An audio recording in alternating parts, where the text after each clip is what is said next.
Rafah Referencia Clínica tiene como valor ser su aliado comercial, no su competencia.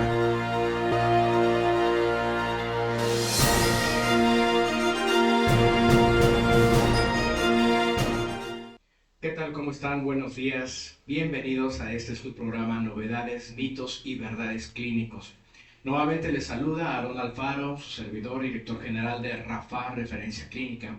Y nuevamente les damos la cordial bienvenida porque este es un programa hecho especialmente para ustedes, porque realmente es información que necesitamos estar retroalimentando en cada momento por el buen uso y la buena toma de muestra para nuestros pacientes. Pues vamos a continuar con el tema de hemólisis, que ya tenemos 2 sesiones, con esta sería la tercera, para continuar. ¿Y qué creen? Que dada la extensión de este programa, bueno, este tema, creímos que con 3 iban a ser suficientes, pero tal parece ser que no, porque queremos que ustedes vayan bien con esta información y seguramente va a haber una cuarta sesión. Pero pues vamos a darle la cordial bienvenida a nuestro ponente, quien nos está haciendo el favor de darnos a conocer este tema. Ya habíamos comentado, es la maestra Norma Juana Montes de Oca Medina. Ella es egresada de la UNAM como mención honorífica y egresada de UTER Universidad para lo que es la maestría en ciencias. Bueno, pues sin más preámbulo, vamos a dar la cordial bienvenida a la maestra Norma Montes de Oca. Bienvenida, maestra. Les doy las gracias a todos, las participaciones que se han tenido, las inquietudes, las preguntas, dudas, retroalimentación. Yo sé que ya queremos correr en la toma de muestra. Hoy ya vimos la parte fisiológica del eritrocito. Para mí era muy importante no omitirlo, ya que conociendo la fisiología del eritrocito podemos entender y podemos prevenir muchas cosas. Y también saber cuál es la causa. Como ya lo habíamos comentado hace 8 días, primero Dios, y gracias a Dios estamos aquí con todos ustedes. Y pues ahora vamos a ver ya la hemólisis. Vamos a tratar qué son los causales de la hemólisis in vivo.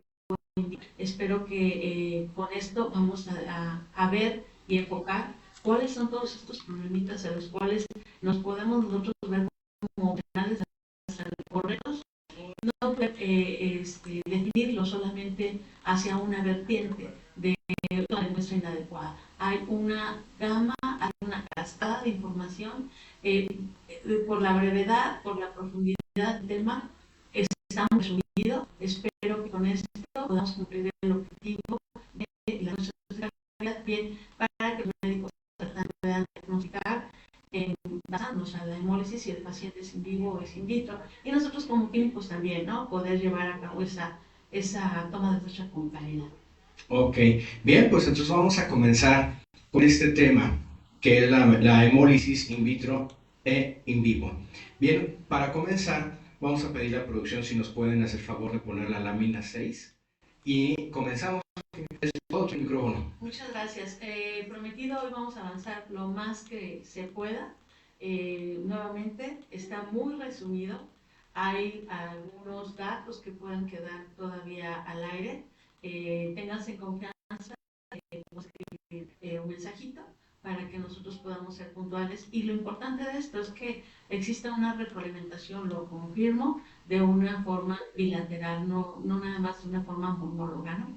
Bueno, empezamos con la primera lámina, donde vamos a definir lo que es una hemólisis. También antes quiero nada más concientizar que el tema nos están escuchando desde clínicos, médicos, especialistas probablemente, si ellos se están conectando, pero también están administrativos y también están las flebotomistas, también tenemos enfermería. Es por eso que estamos tratando de abarcar el tema de una forma entendible para todo el grupo de los profesionales de la salud que están contemplados. Entonces, vamos sobre la lámina hemólisis. Entonces, haciendo un resumen de la sesión anterior, la hemólisis puede ser por una variabilidad biológica no controlable, que esto nos lleva a un proceso que es un proceso patológico y es aproximadamente el 3% de los casos que tenemos en el laboratorio.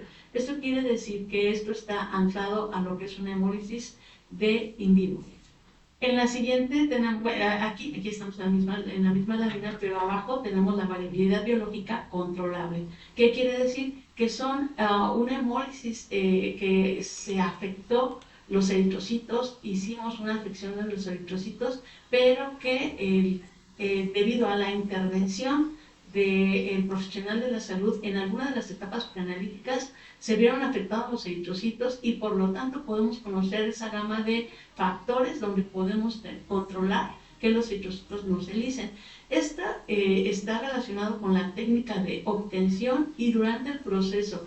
El proceso se refiere o está más enfocado en lo que es la centrifugación, ¿sí? Entonces, aquí tenemos que en el área preanalítica, como se los habíamos comentado la semana pasada, es el 97% de los casos de una muestra hemolítica es debido a una variabilidad biológica que debe de ser controlable.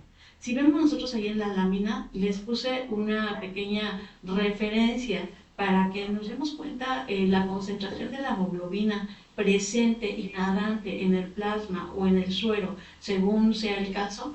Tenemos esta concentración en esa gama de colores que tenemos en los tubos a partir del 0.33 de gramos por litro de hemoglobina nadante, debido a que hubo una ruptura de los eritrocitos. Vamos a ver las probables causas.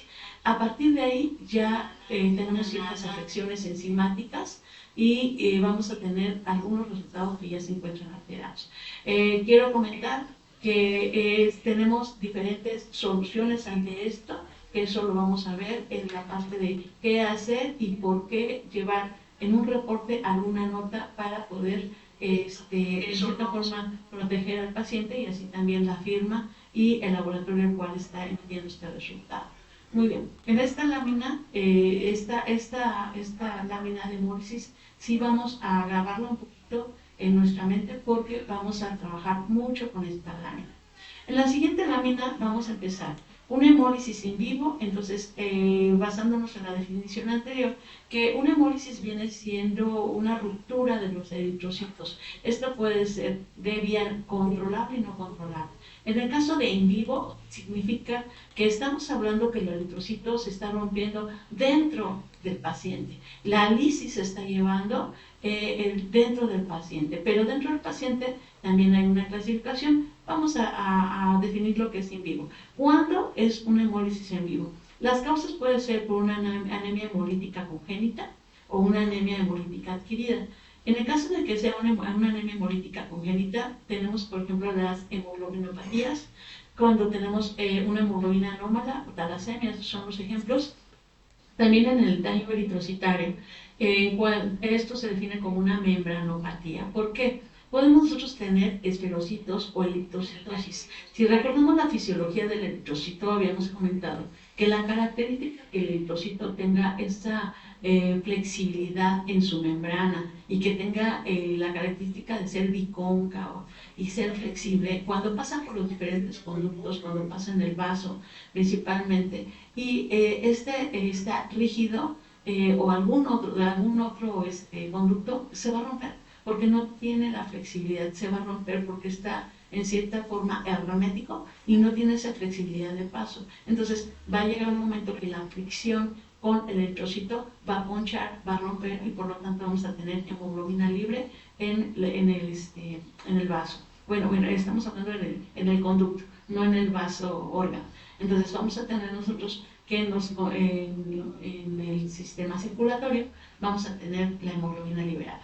Eso sucede, por ejemplo, en los casos cuando la membrana está afectada, en los esferocitos, cuando presentan también una eritrocitosis. También, recordando lo que es la fisiología y principalmente la glucólisis que estuvimos viendo con respecto a cómo ganaba el eritrocito la energía debido a que carece de mitocondrias y carece de ribosomas y carece de núcleo, y eso lo vimos la semana pasada. ¿Cómo va a ganar energía? Sabíamos que está introduciendo la glucosa, ¿no? Pero también dentro de toda la vía tenemos la glucosa 6-fosfato. En caso de que tengamos nosotros una carencia de algunas enzimas, también nos lleva a lo que se llama eritroenzimopatías, en los cuales también va a tener o va a generar una hemólisis y ruptura de los eritrocitos de las membranas y por lo tanto vamos a tener una liberación de la hemoglobina a lo que es el conducto en el sistema circulatorio. Se va a liberar. En la parte de abajo, lo que es una anemia hemolítica adquirida, no todo es congénita, también puede ser adquirida. Y aquí está algo bien interesante.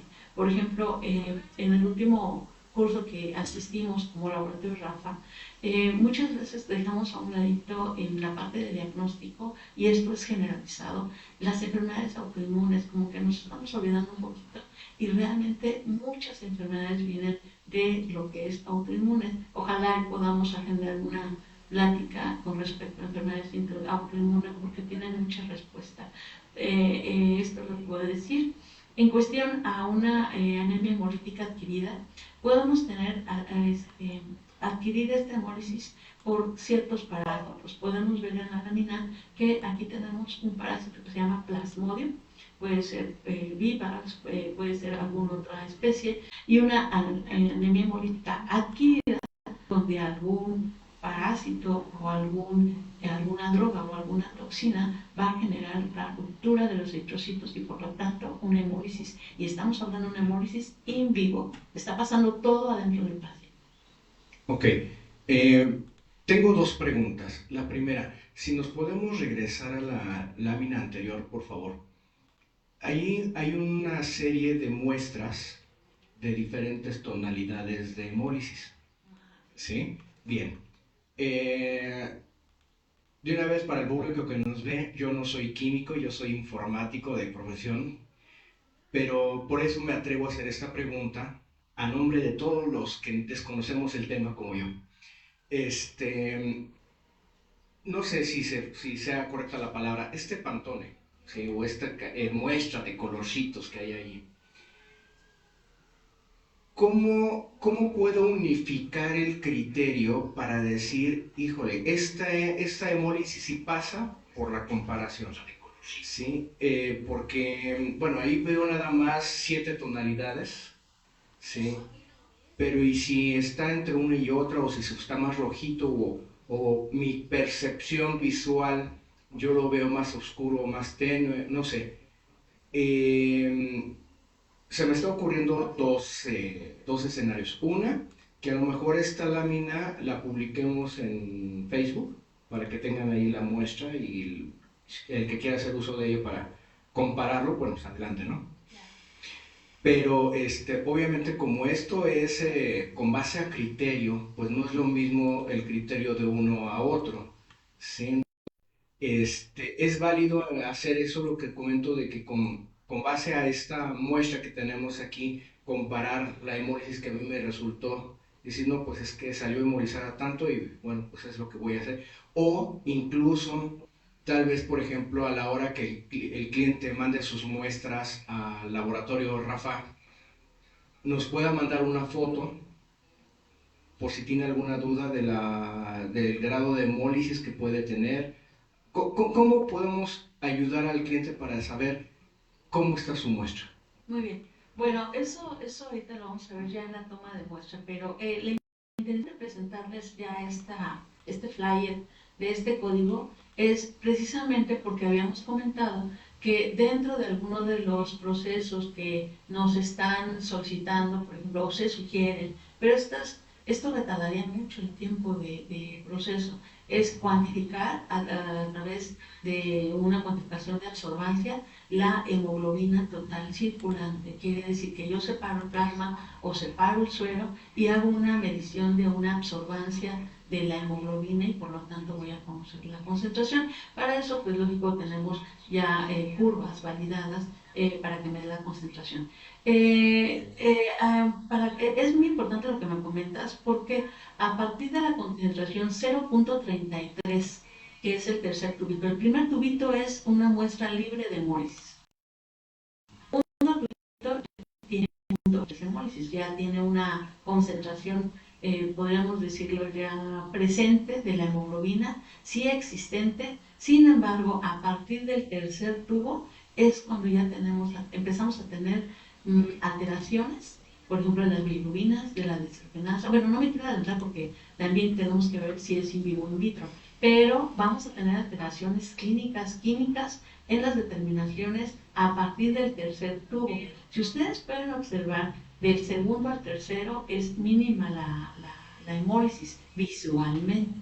Lógico que por eso tenemos los equipos de medición, pero muchas veces ya cuando nosotros le decimos a alguno de nuestros colegas profesionales que hay una hemólisis, es porque ya estamos rebasando el sexto y séptimo tubo. Realmente nosotros les avisamos cuando estamos en una hemólisis marcada. Entonces, las demás podemos nosotros, hay tres alternativas. La primera es poner una nota de que hay presencia de hemólisis, que esto también puede generar eh, cierta, cierto riesgo en la liberación del resultado o cierta credibilidad, etcétera, pero es importante porque nosotros no sabemos si es in vivo o in vitro. Si el paciente es in vivo y yo omito al médico de que está presentándose una hemólisis en sus muestras, podemos descartar una hemólisis, como lo habíamos dicho, congénita, no congénita, y no siempre está direccionado a un error de laboratorio o de toma de muestra. Realmente podemos quitar la oportunidad al paciente de lograr la salud. ¿Por qué? Porque realmente el médico no tiene los datos certeros y veraces. O sea, no tengamos miedo de reportar lo que tengamos. O sea, hay que saber las causas, como se los había comentado, saber por qué tenemos esta hemólisis, a qué se debe. No siempre es importante que como científicos nunca hay que irnos al camino de hubo un error, nos equivocamos, ¿no? Les estoy mostrando que puede ser una hemólisis in vivo y el paciente puede tener cierta afección, ¿no? Sabemos nosotros que principalmente malaria era una enfermedad tropical y ya se han encontrado casos de malaria en la Ciudad de México. Tú dirías, a nivel del mar, el mosquito está bien contento allá y vas de visitante y bueno, entonces debido a los cambios climáticos, debido también a la genética del mismo parásito, ellos van formando ciertas herramientas de existencia, o sea, así como nosotros generamos ciertos anticuerpos, ellos también van generando ciertos factores patológicos a los cuales llaman manteniendo una resistencia. ¿Cuándo se había visto malaria en la Ciudad de México, en el Estado de México, a la altura que tenemos? No se veía, pero ahora nosotros ya vemos enfermedades que debido también a los cambios climáticos, debido al arrastre de turistas, de que traen ciertas afecciones, o sea, ese es otro tema, o sea, cómo se lleva a cabo el desarrollo patológico de los microorganismos, porque ellos también están desarrollando patología, ¿no? Entonces, la intención de esta flyer era que a partir del tubo 0.33 ya tenemos alteraciones de las cuales podemos afectar un resultado del paciente. Entonces, tú me indicas, bueno, podemos poner otra de las alternativas, habíamos dicho, es de que se separen en el laboratorio de origen, se separen sus sueros. O sea, no están solos, podemos capacitarlos para que a mí no me lleguen ya los tubos primarios, porque es importante que una vez que haya pasado el tiempo de evolución, se haya una separación. Y se puede hacer una separación y lo vamos a ver probablemente hoy no, probablemente la próxima semana, cuáles son las medidas a las cuales nosotros podemos tener muestras de calidad. Y también tiene que ver mucho con la toma de muestra, que espero que el día de hoy le podamos abarcar. Ok, ya con esto me surgió otra pregunta. Entonces voy a recorrer que la segunda que tenía, voy a insertar esta que se me metió. Ok, para laboratorio de referencia es muy importante, muy útil, de hecho podría ser casi prácticamente necesario que el cliente nos diera sus muestras no con sangre total, de preferencia ya extraído el suero. Pero para esto existe un proceso de centrifugación, ¿sí? Para los que son químicos, médicos, seguramente este proceso no les es nada ajeno, lo conocen perfectamente. Pero también tenemos clientes que se dedican que son flebotomistas, pero a lo mejor no tienen, han oído hablar de la centrifugación, pero no tienen idea de cómo se puede hacer o cuál es el procedimiento correcto. Sí, voy a tomar el atrevimiento de comprometer aquí a la maestra para que nos haga, ya sea aquí en láminas y todo, después de que terminemos el tema de hemólisis, nos haga no sé, tal vez un tutorial de cómo se centrifuga una muestra. Les prometo que vamos a madurar esta ponencia para ver si traemos aquí centrífuga, hacemos un ensayo o con medio de fotos, no lo sé, pero sería bueno, nada más así como que conocieran cuál es el proceso de centrífuga, y el que esté interesado, con mucho gusto, podemos hacer ya una capacitación un poquito más personalizada, pero para que más o menos se den una idea de lo que es el proceso de centrífuga, ¿sí? Bien, la tercera, no, ese fue el comentario, una rara pregunta. La siguiente pregunta, si nos pasamos a la siguiente lámina, comentábamos o nos comentabas, maestra, que existen mosquitos que insertan al parásito que destruye el eritrocito, y por eso existe la hemólisis. Existen toxinas que también destruyen el eritrocito, etc. Sí, son algunos factores químicos y parasitarios. Ok. Mi pregunta es, mi sentido común me dice, si digo una tontería, por favor me corriges, eso sintomáticamente hablando, al destruirse esto, digo, porque al destruir un eritrocito pues no es visible, pero ya al destruir una comunidad, ¿se hacen hematomas? Es pregunta. Bueno, no, ahí entraríamos a otras cosas, ¿no? Realmente tendríamos que irnos a la especificidad de cada enfermedad y cuál es la sintomatología y el curso. Aquí lo importante que debemos de saber, que la hemólisis no solamente es por un error en la toma, sino que hay parásitos, hay toxinas, hay factores químicos, hay factores genéticos que me pueden provocar la hemólisis. Y muchas veces perdemos de vista ese universo. Nos enfocamos, te equivocas, no. A mí me tocó en una ocasión, y yo les voy a ser franca, me tocó con una pasión y fíjate, eran prenupciales. Entonces le tomé la muestra, yo también salgo también de la facultad, tomo la muestra y esa muestra, pero fíjate que en este caso no estoy equivocando, no fue una muestra que fuera hemolizada, se coagulaba. Entonces, gracias a Dios, la maestra Marta Sánchez, que ha sido una científica investigadora y aparte era la rectora de la misma clínica, sabiendo ella cómo nos capacitaba, tenía que descartar, ¿no? Si yo había tenido un error, me puse a estudiar, volvimos a citar a la paciente, yo con toda la pena dije, no, ¿qué pasó, no?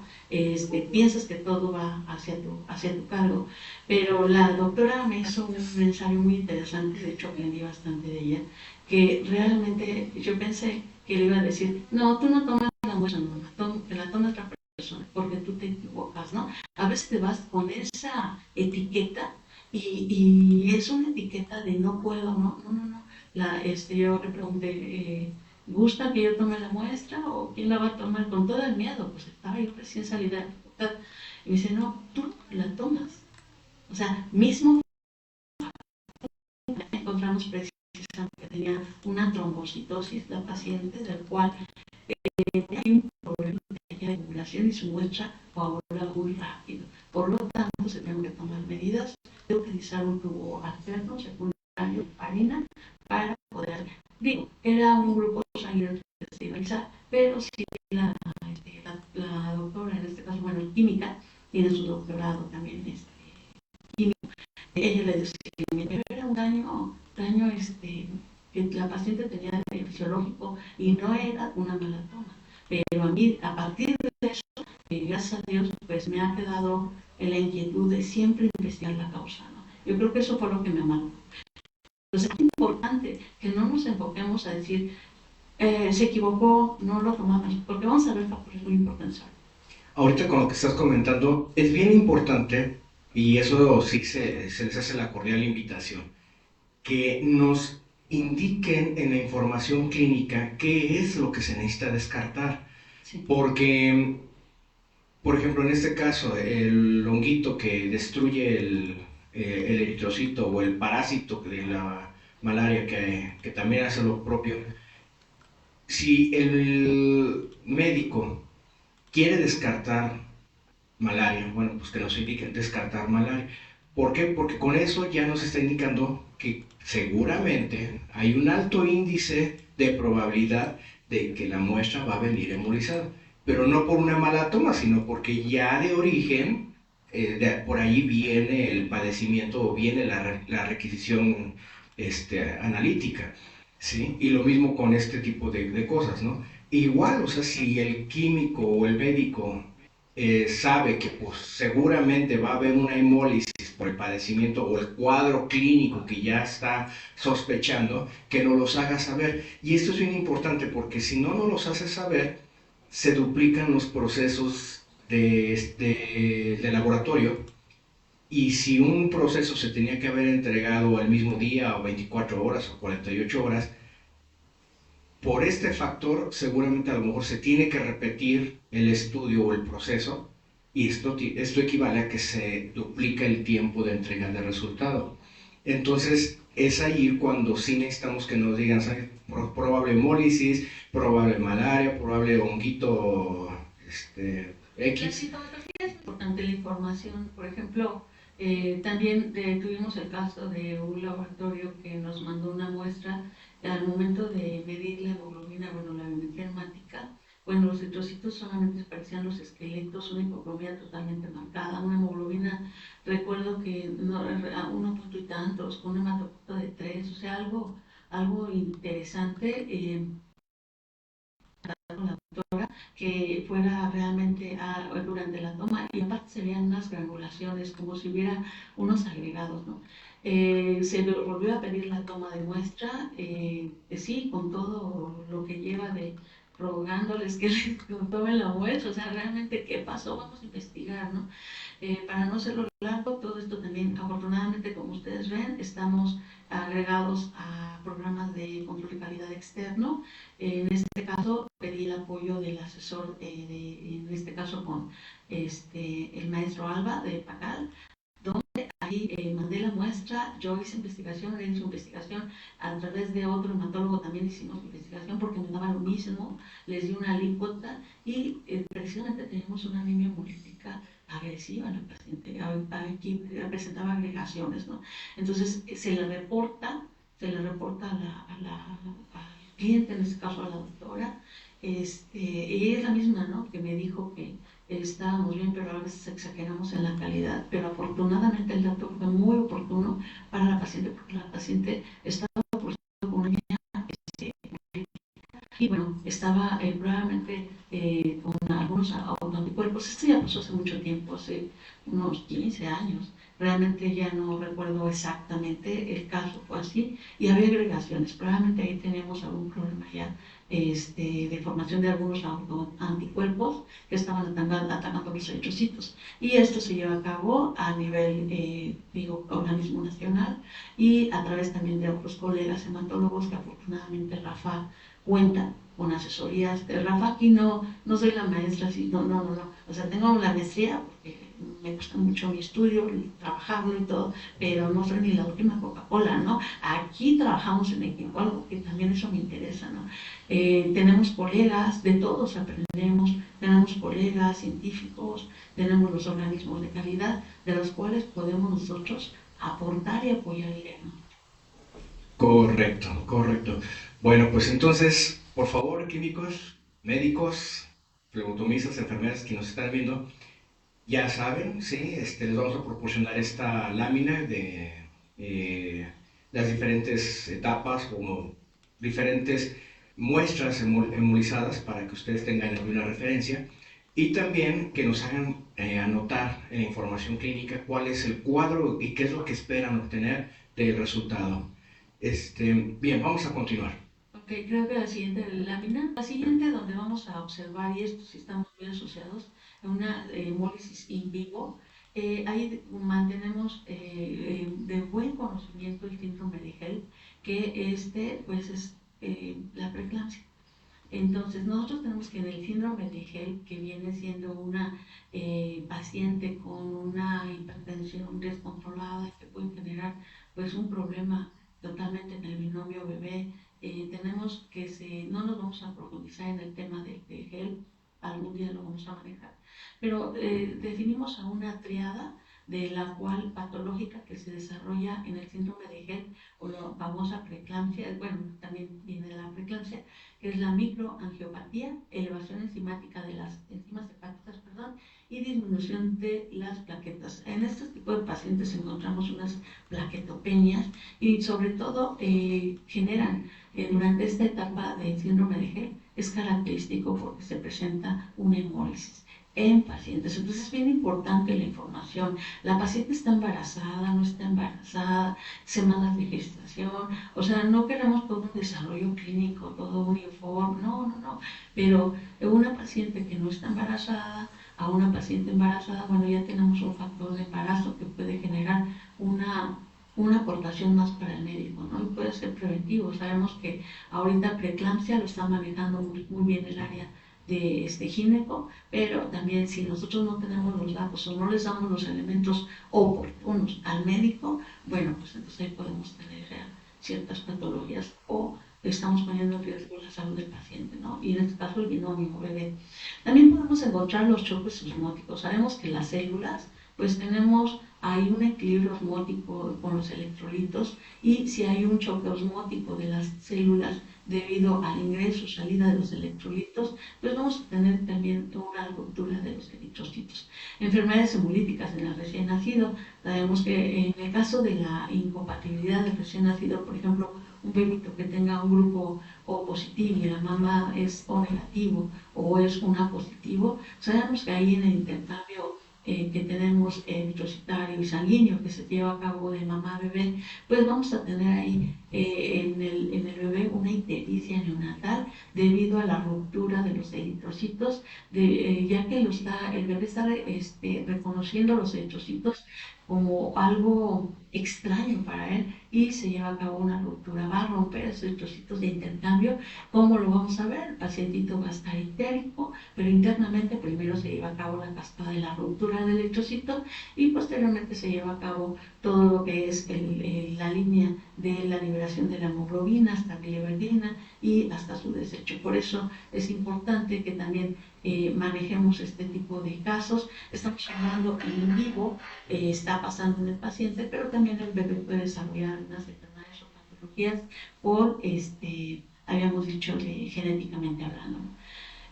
También tenemos nuevamente ciertos agentes químicos como el arsénico y nuevamente la glucosa 6-fosfato deshidrogenasa, que es bien importante en la glucólisis, y nuevamente el autor nos lo vuelve a marcar aquí porque realmente es uno de los casos de gran interés.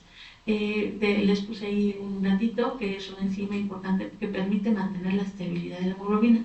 Debido a la carencia de esta enzima, vamos a tener afección eritrocitaria. También en pacientes con quemaduras, por supuesto, ya hubo un daño en los tejidos, un daño eritrocitario y todos esos tejidos celular, entonces toda esa hemoglobina va a liberarse y por lo tanto vamos a tener este problema de una lisis. En la valvuloplastía, donde tengo experiencia, ¿no? Les puse ahí una válvula que es un objeto que es validado, ya no tienen tanto rechazo del paciente, estamos hablando de una cirugía de alto riesgo, es realmente en corazón, pero el hecho de que pase el eritrocito a través de esa válvula implantada, esa válvula, pues va a haber cierto roce con el material que se utiliza. Ya en los años, primeros intentos de la cirugía, bueno, pues eran intentos hasta que se ha ido desarrollando ya material que no permita tanto rechazo, ¿no? Pero sin embargo, pues a fin de cuentas es algo extraño para nuestro organismo y el paciente debe estar monitoreado con la hemólisis, determinando la hemoglobina, la mioglobina que está desarrollándose y tenerlo monitoreado con anticoagulantes porque no puede generar coágulos y no debe de desarrollar hemólisis porque entraríamos a otra patología. En este caso las valvuloplastías y también, por ejemplo, los hemangiomas o cáncer diseminado. Algo bien importante que quiero comentarles como una nota, que muchas veces la hemoglobina permite o es importante en este tipo de hemólisis, porque muchas veces puede aumentar el riesgo de infección, en caso hablando de las infecciones, y es como un factor que permite que se lleve a cabo mucho más rápido una sepsis. O sea, fíjate cómo está todo esto desarrollado. Ya vimos los químicos, los inertes, ya vimos los parasitarios, los congénitos, y esto es lo que abarca en vivo. Me gustaría ver la siguiente lámina, no sé cómo andamos de tiempo. ¿Vamos bien? Ok. La hemólisis intravascular. Vamos a ver, entonces en esta parte, le damos enter a todo, vamos a ir explicando. Si gustas ahí, hasta ahí vamos a ver. Una hemólisis intravascular, les leo, es una destrucción del glóbulo rojo durante la circulación con una liberación de su contenido al plasma. Es lo que hemos estado repitiendo. Liberamos toda la lámina en las notas para que yo les pueda explicar.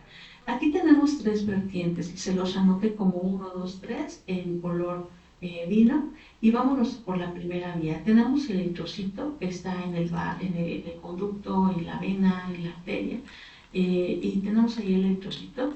Y cuando el eritrocito se lisa de una forma intravascular dentro del vaso, vamos a tener la primera, que se va a liberar la hemoglobina. La hemoglobina, bajándonos a la parte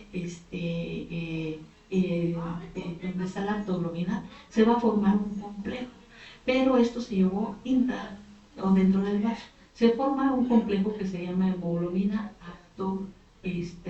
aptoglobina. Este complejito se forma y vemos ahí que el macrófago lo va a captar.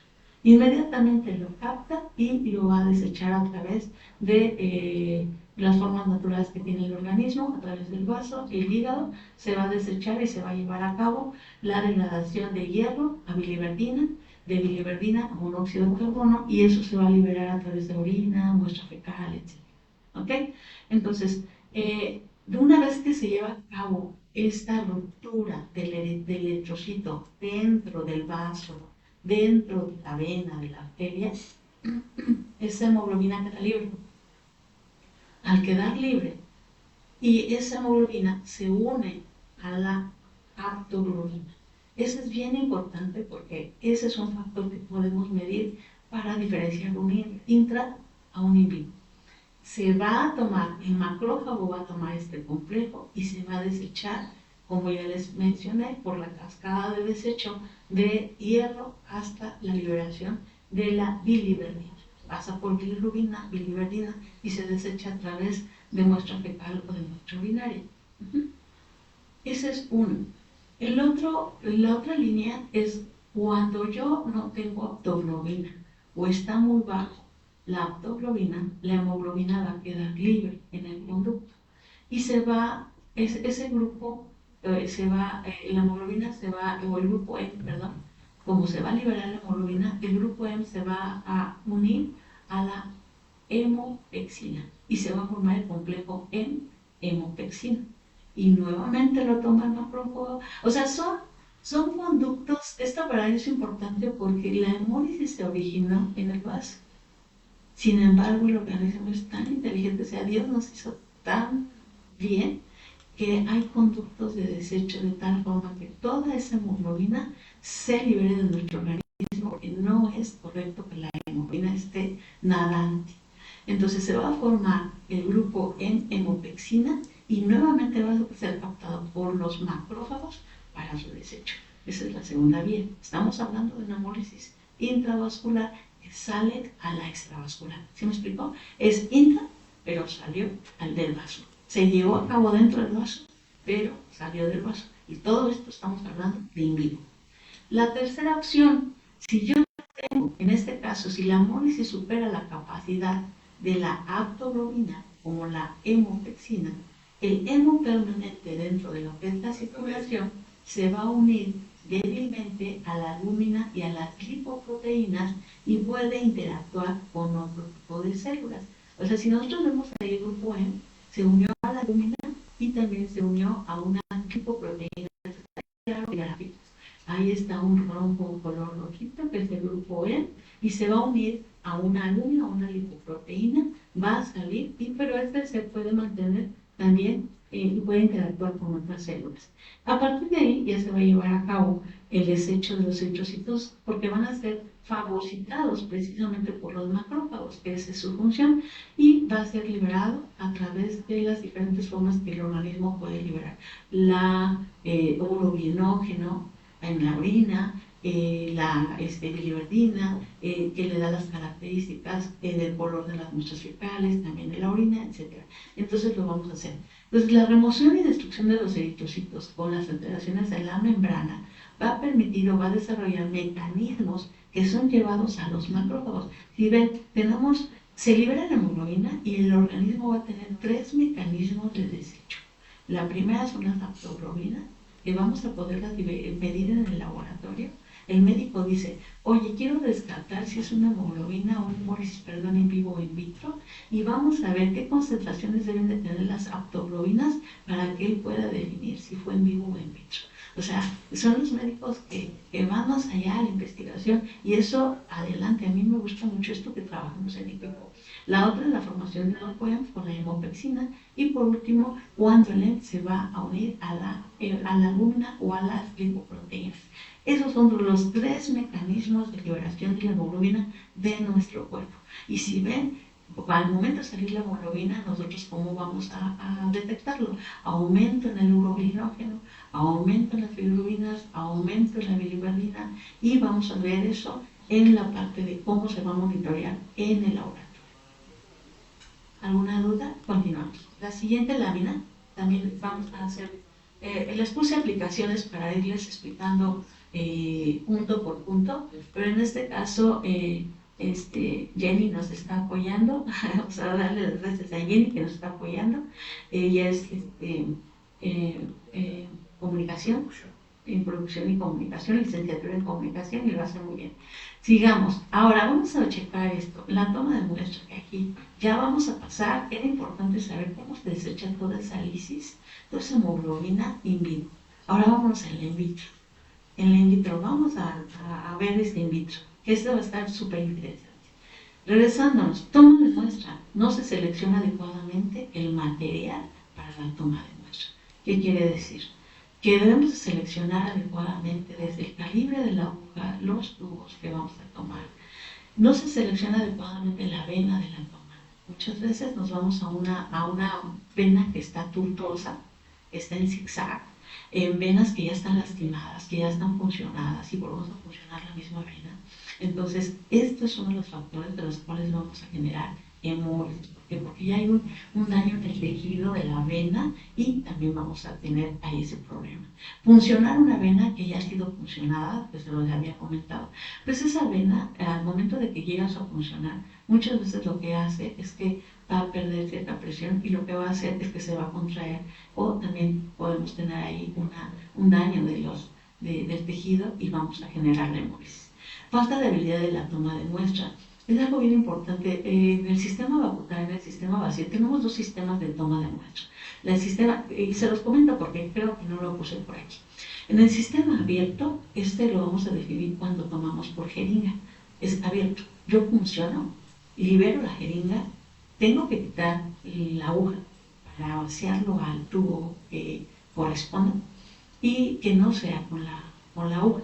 Entonces ese es un sistema abierto porque estoy abriendo el sistema. O sea, y el sistema cerrado lo vamos a definir el vapotimer. ¿Qué quiere decir? Que la aguja está conectada directamente al tubo. No hay quitar tapón, no.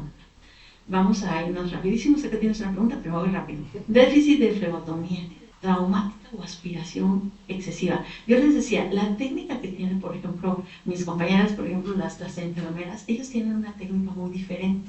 Y eso lo aprendí en el hospital, porque ellas al momento de tomar la muestra, y es muy bueno, o sea, pero ella les aplica. Ellas cuando colocan por ejemplo, un suero, ellas tienen que purgar y la línea tiene que estar limpia, porque si la línea no está limpia, se va a tapar la línea de suero. Y ellas lo que hacen es con una jeringa, en ese entonces, yo estoy hablando de mi experiencia, con una jeringa purgan para que la línea quede libre y no tapone la vena, en este caso, si está conectada. Entonces, aquí lo que pasa, que al momento de que nosotros Si llegamos a tomar por sistema abierto, hago yo una aspiración, metiendo una presión excesiva, voy a romper los eritrocitos. Ahí está el hemolis. La extracción incorrecta, yo creo que nos vamos a estar quedando por aquí, pero quiero terminar esta lámina porque quiero que la próxima semana la tomemos, porque aquí está la clave de todo. La extracción incorrecta, calibre de aguja. Si no selecciono, sistema abierto, torniquete. Un catéter también me lo va a generar. La punción capilar debo de hacerlo conforme a la CLCI. Un llenado incompleto. Eso, por favor, se los pido. El llenado incompleto del tubo. A veces, ¿con cuánto necesitan? 1 mililitro. Y me ponen 1 mililitro cuando el sistema vacío te dice que tienes que llevarlo al aforo. El hecho de que no lo afores memoriza. Por último, el alcohol, cómo se hace la asepsia en la zona y qué concentración de alcohol estás colocando. Dejamos hasta ahí porque lo demás está interesante. Sí, sí, definitivamente. Y esta lámina me gustó. Y con esta vamos a empezar la siguiente vez, ¿sale? Estimado público, les agradecemos. Lamentablemente tenemos un enemigo que se llama tiempo y se nos está acabando, de hecho se nos acabó. Pero bueno, este es el tercer tema, vamos por un cuarto más, no sé si vaya a haber más. Pero lo que sí estoy viendo la necesidad premiante de darle agilidad a lo que ya habíamos platicado, preparar un curso de toma de muestra. Y esta va a ser de forma presencial. Lo vamos a platicar, les doy mi palabra, vamos a hacerlo lo más pronto posible. Estimado público, no me queda más que agradecerte, Química, producción, muchas gracias por esta intervención. Y bueno, les mandamos un fuerte abrazo y que tengan un buen inicio de semana. Hasta luego. Hasta